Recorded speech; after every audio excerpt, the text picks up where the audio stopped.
Hello बच्चों, welcome back to my channel. कैसे हैं आप सब लोग। मैं आप लोग को बिजनेस स्टैटिक्स या फिर स्टैटिस्टिकल मेथड्स पढ़ा रही थी। तो इससे पहले की वीडियो में मैंने आप लोग को पढ़ाया था कि किस तरह से हम प्राइमरी डेटा और जो सेकेंडरी डेटा होता है उसको कलेक्ट करते हैं, और साथ ही जो क्वेश्चनेयर होता है और शेड्यूल होता है उसके बीच में डिफरेंस क्या होता है, प्रश्नावली और अनुसूची के बीच में अंतर क्या होगा ये बताया था, और किस तरह से हम एक अच्छी प्रश्नावली को तैयार करते हैं और एक अच्छी प्रश्नावली में कौन कौन से क्वालिटीज़ होती हैं, मेरिट्स होती हैं, गुण होते हैं। ये हमने प्रीवियस वीडियो में पढ़ा था। आज की वीडियो में हम पढ़ेंगे कि समूहों का वर्गीकरण एवं सारणियन, classification and tabulation of data. तो वीडियो शुरू करने से पहले अगर आपने चैनल को सब्सक्राइब नहीं किया है तो जल्दी से पहले चैनल को सब्सक्राइब कर दीजिए और नोटिफिकेशन बेल को भी ज़रूर ऑन कर दीजिएगा और वीडियो को लाइक कर दीजिएगा। चलिए शुरू करते हैं। तो सबसे पहले हम ये समझ लेते हैं कि समूहों का वर्गीकरण होता क्या है, क्लासिफिकेशन क्या होता है। नाम से ही क्लियर हो रहा है, क्लास और क्लासिफिकेशन अलग अलग वर्गों में बांटने की क्रिया जो होती है। अलग अलग बांटना चीज़ों को क्या हो जाता है, क्लासिफिकेशन हो जाता है, वर्गीकरण हो जाता है। सबसे पहले हमने ये समझा कि समूह या फिर डाटा होता क्या है। फिर हमने ये समझा कि कितनी तरह का होगा, टाइप्स क्या होते हैं। फिर हमने ये जाना कि उसे कैसे कलेक्ट किया जाता है। अब हमने कलेक्ट तो कर लिया डाटा को, लेकिन वहाँ पर अब हमें क्या करना होगा, उसका क्लासिफिकेशन करना होगा। क्लासिफिकेशन करने के बाद हम उसका टैबुलेशन करेंगे, उसको सारणी में रखेंगे। उसके बाद हम क्या निकालेंगे, उससे जो भी इन्फॉर्मेशन चाहिए होगी हम उसका एक्सप्लेनेशन करेंगे, निर्वचन करेंगे, उसको निकालेंगे, जो कि आप आगे मीन मोड मीडियन निकालते हैं। तो समझ लीजिए ये सारी आपकी उससे पहले की प्रोसेस होती है। जो टेबल आप बनाते हैं मीन मोड मीडियन निकालने के लिए, तो उस टेबल को बनाने से पहले की जो सारी प्रोसेस होती है वो सब आ जाती है आपकी, जो आपने स्टार्टिंग से अभी तक पढ़ा है या जो मैंने लेक्चर सबको पहले भी पढ़ाए हुए हैं। तो यहाँ पर अब हम समझते हैं कि क्लासिफिकेशन क्या है। सबसे पहले मीनिंग जो आएगी इसकी, संकलित आंकड़ों को किसी गुण के आधार पर समान व असमान कर अलग अलग वर्गों में बांटने की प्रक्रिया को वर्गीकरण कहा जाता है। Data classification is the process of arranging data into homogeneous groups according to their common characteristics. तो यहाँ पर जो मीनिंग है इसका क्या हो जाएगा, जो भी हमने आंकड़े, जो भी हमने डाटा को कलेक्ट किया था उसे किसी क्वालिटी के बेसिस पर, किसी गुण के आधार पर, जो भी एक जैसे गुण होंगे, एक जैसी क्वालिटीज़ होंगी, उसको हम एक तरफ कर देंगे। इस तरह से समझ लीजिए कि आपकी क्लास है, उसमें कुछ बच्चे जो हैं सिंगिंग में बहुत अच्छे हैं, कुछ बच्चे गेम्स में बहुत अच्छे हैं, कुछ बच्चे ऐसे हैं जो कि बहुत अच्छा बोल सकते हैं, स्पीच बहुत अच्छी देते हैं। तो इन बेसिस पे आप उन बच्चों को क्या करेंगे, अलग अलग कैटेगरी में डिवाइड कर देंगे। एक सिंगिंग हो गई, एक गेम्स की, स्पोर्ट्स हो गई आपकी, और तीसरी क्या हो गई, स्पीच की हो गई। तो आपने इन कैटेगरीज में जो उनकी क्वालिटीज़ थी उसके बेसिस पर तीनों को बांट दिया। तो ये क्या हो जाएगा, ये हो जाएगा क्लासिफिकेशन करना, वर्गीकरण करना। तो एक ग्रुप में जो स्पोर्ट्स वाला है, एक जैसे बच्चे हैं, जो सब खिलाड़ी हैं, जो सब प्लेयर हैं। एक ग्रुप हो गया आपका सिंगिंग का, जिसमें सारे बच्चे कैसे हैं, जो अच्छा गा लेते हैं, जो अच्छी सिंगिंग कर लेते हैं। और एक ग्रुप हो गया जो स्पीच में, जो बच्चे बहुत अच्छा बोल लेते हैं, अपनी बातों को अच्छे से एक्सप्रेस कर पाते हैं, स्पीच दे पाते हैं। तो ये हो जाएगा क्लासिफिकेशन। ये उनकी क्वालिटी थी, उनका गुण था। अब आपको समझ में आ गया होगा। तो इस बारे में जो कॉर्नर थे उन्होंने एक डिफिनेशन दी थी, क्या थी कि वर्गीकरण आंकड़ों को समानता तथा सदस्यता के आधार पर वर्गों या विभागों में क्रमानुसार रखने की क्रिया है, और यह व्यक्तिगत पदों की विभिन्नता के बीच उनके गुणों की एकता को व्यक्त करता है। Classification is the process of arranging things in groups or classes according to their resemblance and affinities and giving expression to the unity of attributes that they may subsist among a diversity of individuals। वही मतलब हो जाएगा कि जो आंकड़े होंगे, जो भी हमारे पास डाटा है, उसको एक जैसे डाटा को जो भी देखने में या चाहे किसी भी बेसिस पर अलग अलग वर्गों में बांटा जाएगा, उसे क्रमानुसार रखा जाएगा। तो ये क्या हो जाएगा, हमारा वर्गीकरण, क्लासिफिकेशन हो जाता है। फिर आ जाते हैं वर्गीकरण के उद्देश्य या कार्य। तो अब हम देखते हैं कि वर्गीकरण के उद्देश्य क्या होते हैं या क्या कार्य होते हैं। तो सबसे पहला जो आ जाएगा इसमें वो हो जाता है सरल एवं संक्षिप्त, यानी कि ब्रीफ एंड सिंपल। जब हम आंकड़ों का, जब डाटा का वर्गीकरण करते हैं, क्लासिफिकेशन करते हैं, तो वहाँ पर जो डाटा होता है वो काफ़ी संक्षिप्त हो जाता है और सरल हो जाता है, जिससे हमें समझने में आसानी होती है। जैसे मैंने आपको अभी उदाहरण दिया, एग्जाम्पल दिया कि अगर हम स्पोर्ट्स के अलग कर दे रहे हैं, सिंगिंग के अलग कर दे रहे हैं, तो वहाँ पर हमको समझने में आसानी होगी कि कितने हमारे पास जो है सिंगिंग के लिए कैंडिडेट्स हैं, कितने स्पोर्ट्स के लिए हैं, ये सारी चीज़ों को। उसके बाद आ जाता है यूटिलिटी। यूटिलिटी यानी कि उपयोगिता। जो रॉ डाटा होता है उसको समझना आसान नहीं है, ना ही आप उससे किसी तरह का कोई निष्कर्ष निकाल पाते हैं, कंक्लूजन निकाल पाएंगे। तो वहाँ पर उसे उपयोगी बनाने के लिए उसका वर्गीकरण करना ज़रूरी है, क्योंकि वर्गीकरण करने के बाद ही हम उसका सारणीकरण कर पाएंगे, टैबुलेशन कर पाएंगे, फिर किसी निष्कर्ष तक पहुँच पाएंगे। उसके बाद आ जाता है कंपेरेबिलिटी, यानी कि तुलनीयता। जब भी आंकड़े जो होंगे उनको आपस में कंपैरिजन करने के लिए ज़रूरी होता है कि उन्हें अलग अलग वर्गों में रखा जाए। जब अलग अलग वर्गों वर्गों में वो होते हैं तो आपस में उसकी तुलना करना, उसका कंपेयर करना आसान हो जाता है। जैसे कि अगर 2 क्लास के बच्चे ही हैं, आप आपस में एक जो है कंपेयर कर रहे हैं कि स्पोर्ट्स में किस क्लास के बच्चे ज़्यादा अच्छे हैं, तो तभी आप आसानी से कर पाएँगे ना जब आपने अलग-अलग उनको डिवाइड करके रखा होगा, अलग-अलग वर्ग बनाए होंगे। अब स्पोर्ट्स में भी बहुत सी अंदर कैटेगरीज़ आ जाएँगी कि कुछ बच्चे क्रिकेट में अच्छे होंगे, कुछ हॉकी में अच्छे होंगे, कुछ टेनिस में अच्छे होंगे, तो सबको अलग-अलग डिवाइड तभी तो किया जा पाएगा ना जब उनको आपने क्लासिफाई कर रखा होगा। फिर आ जाता है साइंटिफिक अरेंजमेंट यानी कि वैज्ञानिक व्यवस्था करना।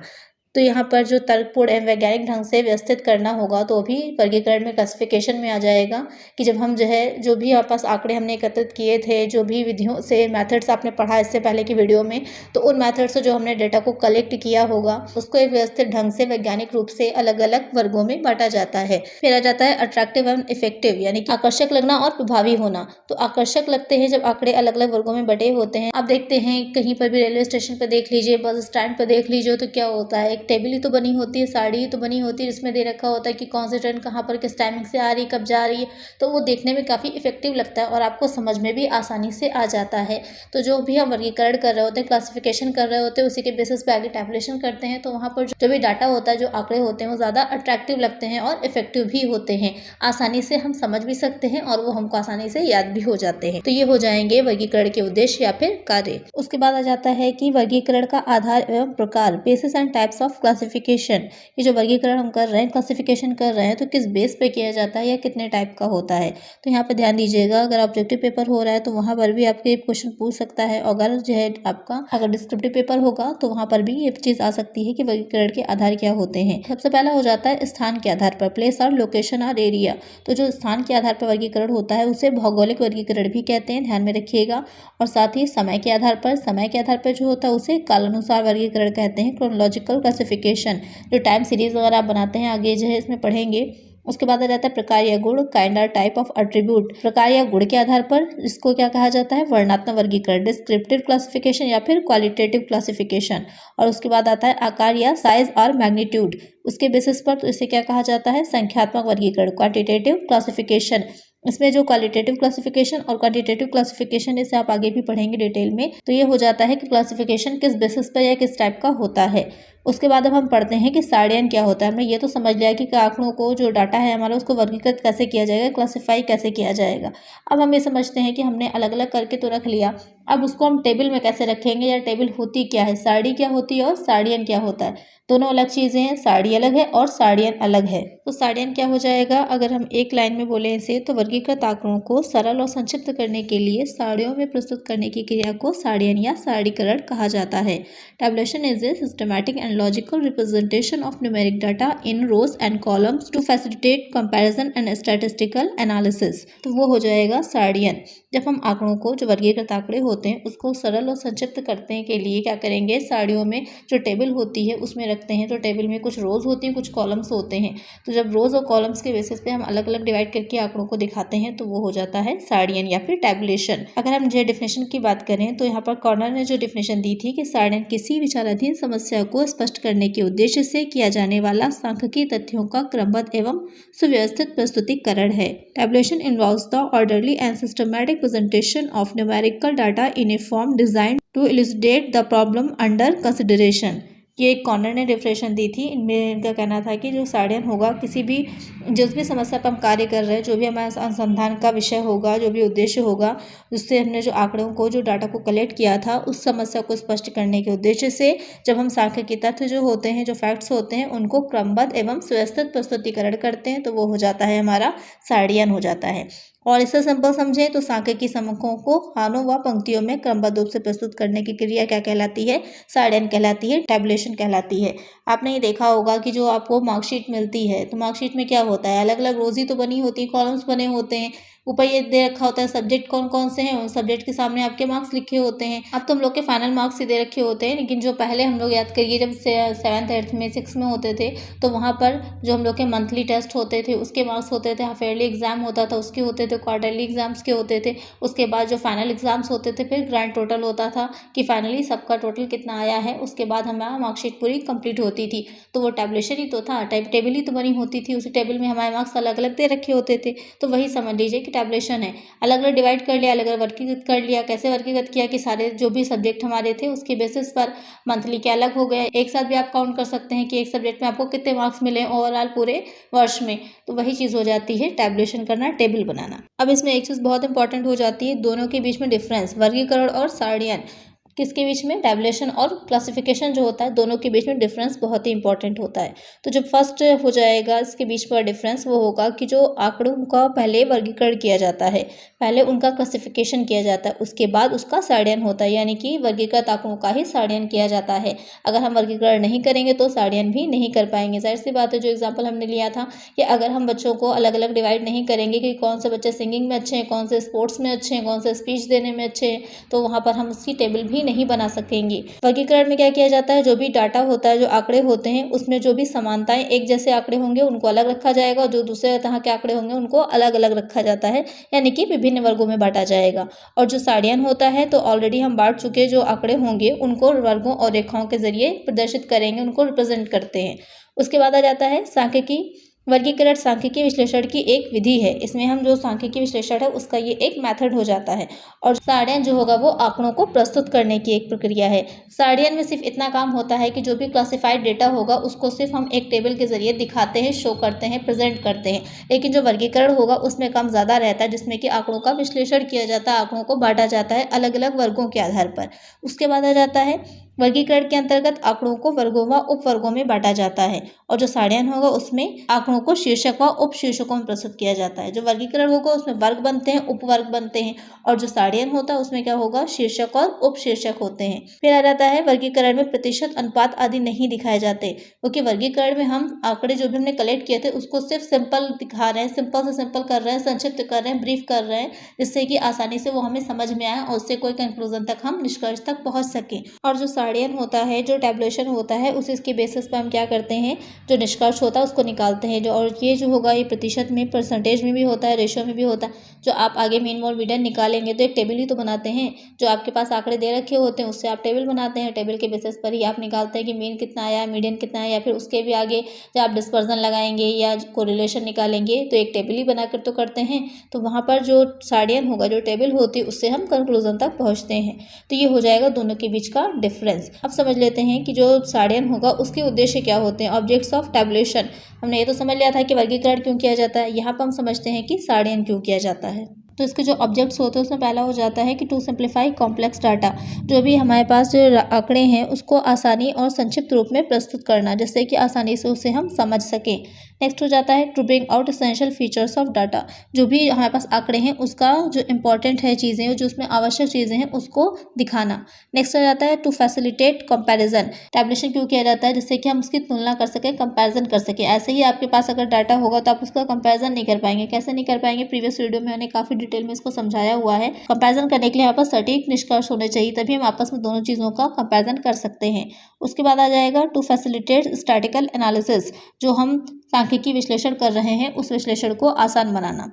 फिर आ जाता है टू सेव स्पेस। यहाँ पे एक चीज़ और भी है कि जब हम टैबुलेशन करते हैं, आपने टेबल एक देखी होगी तो वहाँ पर सारी चीज़ें एक साथ होंगी तो आपको समझने में आसानी होगी। लेकिन उसी को आप डिटेल में अगर कहा जाए लिखिए तो लिखना आसान नहीं होगा, उसमें टाइम भी हमारा ज़्यादा जाता है और हमें समझ में भी चीज़ें नहीं आएंगी और आपस में कंपैरिजन भी नहीं कर पाएंगे। लेकिन अगर टेबल है आपके सामने तो आप आसानी से दोनों चीज़ों का कंपैरिजन कर सकते हैं। यही समझ लीजिए कि दो बच्चों की मार्कशीट आपके सामने रखी है तो आप आपस में आसानी से देख के समझ पाएंगे कि किसके मार्क्स किसमें ज़्यादा है, किसमें कम है, किसके परसेंटेज कितनी आई है। कंपैरिजन करना आपके लिए इजी हो जाएगा। तो ये हो जाते हैं ऑब्जेक्ट टैबुलेशन की। अब समझ लेते हैं कि टेबल क्या होती है। मैंने आप लोग को पहले ही बताया है कि टेबल अलग है और टैबुलेशन अलग है।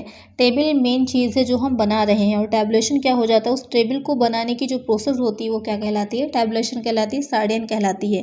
तो साड़ी क्या हो जाएगी कि जो सांख्यिकीय न्यास होगा, स्टैटिस्टिकल डेटा होता है, को खानों व पंक्तियों में रखकर जो रूप बनता है वह साड़ी कहलाता है। A table is an arrangement of information और data typically in rows and columns और possibly in a more complex structure. तो यहाँ पर क्या हो जाएगा, जो टेबल होती है वो जो पंक्तियाँ यानी कि जो रोज और कॉलम्स हम बना रहे होते हैं उसका एक जो रूप बनेगा, उसका जो एक फॉर्मेट बनता है वो टेबल कहलाती है। और इस टेबल को बनाने की जो प्रोसेस होती है वो क्या हो जाती है, टैबुलेशन हो जाती है, सारणियन हो जाती है। तो ये तो हमने समझ लिया कि टेबल क्या होगी, टैबुलेशन क्या होता है। अब जो टेबल है वो क्या है, उसमें कौन कौन सी चीज़ें आती हैं, तो उसके स्ट्रक्चर को भी एक बार हम समझ लेते हैं, या फिर उसे कहें main parts of A table.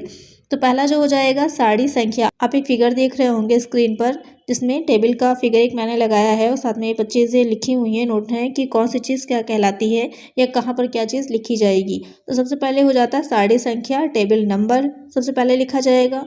उसके बाद आ जाता है शीर्षक, टाइटल। उसके बाद आ जाता है उपशीर्षक, कैप्शंस एवं अनुशीर्षक, स्टब्स जिसे कहते हैं। तो प्रत्येक साड़ी में स्तंभ एवं पंक्तियां होती हैं, रोज और कॉलम्स होते हैं। जो वर्टिकल होते हैं वो हो जाते हैं कैप्शंस, उपशीर्षक, और जो हॉरिजॉन्टल होते हैं वो क्षैतिज जो होंगे वो हो जाते हैं स्टब्स यानी कि शीर्षक। फिर आ जाता है मुख्य अंग या कलेवर, मेन बॉडी। इसमें रहेगा कि जो साड़ी का वह महत्वपूर्ण भाग जिसमें तथ्यों को रखा जाता है, मुख्य अंग कहलाता है कि जो भी चीज़ें मेन हैं हमारी, जो डाटा होगा वो आ जाएगा इसमें। उसके बाद आता है टिप्पणियाँ, फुट नोट्स। इसमें जो भी एक्स्ट्रा चीज़ें दे रखी होती हैं जो साड़ी के बारे में होंगी, जो उसकी एक्सप्लेनेशन होता है, वो सारी चीज़ें इसमें टिप्पणी के तौर पर दी जाएंगी। फिर आ जाता है सोर्सेज।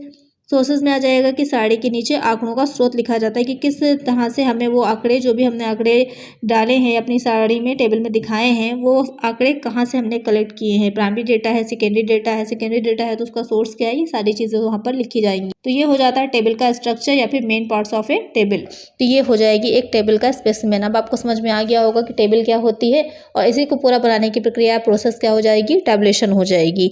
आई होप अब आपको आसानी से समझ में आ गया होगा कि क्लासिफिकेशन और टैबुलेशन क्या होता है। नेक्स्ट वीडियो में हम पढ़ेंगे frequency distribution and statistical series, आवृत्ति वितरण एवं सांख्यिकी श्रेणी। बहुत इंपॉर्टेंट है, इसमें ही आपको समझ में आएगा कि कितनी तरह की सीरीज बनती हैं। कुछ क्वेश्चंस बच्चे कर रहे थे मुझसे कि सीरीज कितनी तरह की होंगी, कैसे बनाई जाएंगी, ये सारी चीज़ें तो नेक्स्ट वीडियो में ही हम पढ़ेंगे कि जो सीरीज होती है कैसी होती है, किस तरह से बनाई जाती है। आज की वीडियो में इतना ही। अगर वीडियो अच्छी लगी है तो जल्दी से लाइक कर दीजिए और चैनल को अगर सब्सक्राइब नहीं किया है तो पहले चैनल को सब्सक्राइब कर दीजिए और नोटिफिकेशन बेल को भी ज़रूर ऑन कर दीजिएगा और ज़्यादा से ज़्यादा फ्रेंड्स के साथ वीडियो को शेयर कर दीजिएगा। मिलते हैं नेक्स्ट वीडियो में। Thank you.